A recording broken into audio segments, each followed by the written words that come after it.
गवत असते ते जाळलं जाते उन्हाळ्याचं आणि त्याच्यामुळे त्याचं बूड काळं पडलेलं आहे. जराशी त्याला म्हणजे ते हर्ट झालेलं आहे. तरी पण बेल कायम आहे. आणि यावेळेस त्याचं वैशिष्ट्य असं की यावर्षी त्याला इतके फळं लागले म्हणजे मी जे आतापर्यंत या झाडाला पाहिलेलं आहे इतके फळं कधीही या बेलाच्या झाडाला लागलेले नाहीत. आणि जास्त प्रमाणात बेलाचे फळं लागल्यामुळे हे जे फळं आहेत हे फार लहान लहान लहान लहान आकाराचे झालेले आहेत. नाही तर याचं फळ चांगलं मोठं असते. आणि वैशिष्ट्य यांचं असं की जेव्हा हे पिकायला लागतात तेव्हा ते वरून आपोआप खाली गळतात. आता बा मी मुद्दामच जाणीवपूर्वक अशा काळामध्ये या बेलाखाली येतो की ज्यावेळेस बेल गळायला सुरुवात होते. आता हे तुम्हाला लक्षात आलं असेल.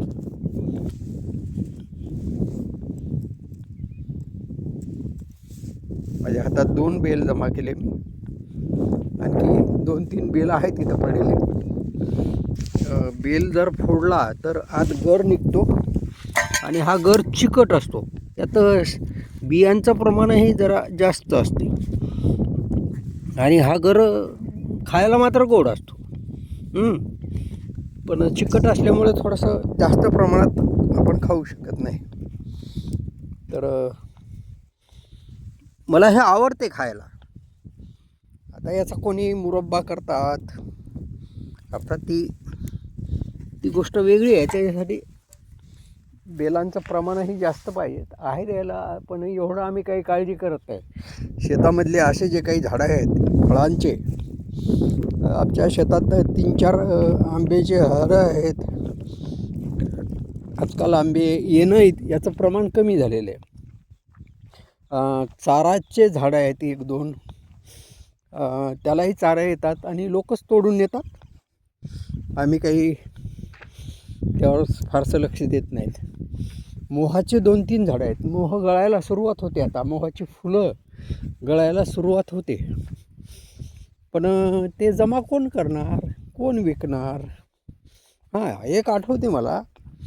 आमचे बाबा ज्यावेळेस शेतामध्ये कार्यरत होते त्यांच्या जवानीमध्ये हे मोहाचे झाड आहेत. हे एक झाड आहे, पलीकडून एक झाड आहे. तर त्यांच्या जवानीमध्ये या मोहाच्या झाडाच्या वरच्या बाजूला म्हणजे जिथं तुम्हाला पोल दिसतो त्या पोलच्या जवळ आणि एक पलीकडून मोठमोठी अशी मोहाची झाडं होती 2. आणि मग त्याची मोह जेव्हा गळायची अर्थात सुरुवातीला जेव्हा पाऊस पडतो पेरणीच्या आधी त्या काळात ही गळायला लागतात. आताही कदाचित गळत असतील. आम्ही काही खाली गेलो नाही झाडाच्या त्या. पण मग आमचे बाबा सकाळीच येऊन, कारण सकाळी गळणं त्यांचं सुरू व्हायचं, सकाळीच येऊन आमचे बाबा हे मोह जमा करायचे. आमच्या माडीमध्ये ते वाळवले जायचे. आता तुम्ही म्हणाल की वाळवून काय करायचं मग? तर वाळवून हे मोह दारू काढणाऱ्याला विकले जायचे. त्यावर जे काही थोडेफार 4 पैसे हाती येत होते त्याचा आधार आमच्या घरसंसाराला नक्कीच लागत होता. आता ती आमच्याजवळ राहिली नाही. आमच्याजवळ आता 3 मोहाचे बऱ्यापैकी झाडं आहेत. पण आम्ही कोणीही त्याचे मोह म्हणजे जमा करत नाही आणि विकतही नाही. नेतात काही लोक. तर हे माझ्यासमोर दिसते ते चाराचं झाड आहे. एकमेव झाड आहे चाराचं. त्याची फळं अतिशय हे असतात, महत्त्वाची असतात. त्यात असलेली गोडंबीची चारोळी म्हणतो आपण, ती बाजारात महागात विकते. आणि त्याहीपेक्षा चार जेव्हा पिकतो त्याची फळं वरच्यावर जेव्हा पिकतात तेव्हा ते खायला फार सुरेख असतात.